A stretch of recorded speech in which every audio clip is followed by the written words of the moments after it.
దిగొస్తున్న బంగారం ధరలు పెళ్లిళ్ల సీజన్ ముందు వినియోగదారులకు పెద్ద ఊరటనిచ్చాయి.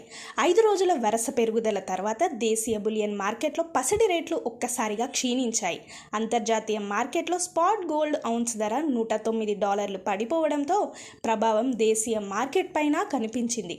హైదరాబాద్లో 24 క్యారెట్ల బంగారం 10 గ్రాములకు 1200 తగ్గి 1,58,400కు చేరగా 22 క్యారెట్ల బంగారం 1100 తగ్గి 1,45,200 వద్ద నిలిచింది. పెళ్లిలకు సిద్ధమవుతున్న కుటుంబాలకు ఇది మంచి అవకాశమని వ్యాపార వర్గాలు చెబుతున్నాయి.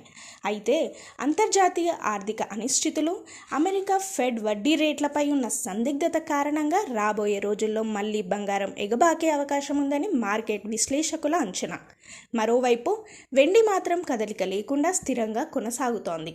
హైదరాబాద్ మార్కెట్లో కిలో వెండి ధర 3 లక్షల వద్దే ఉంది.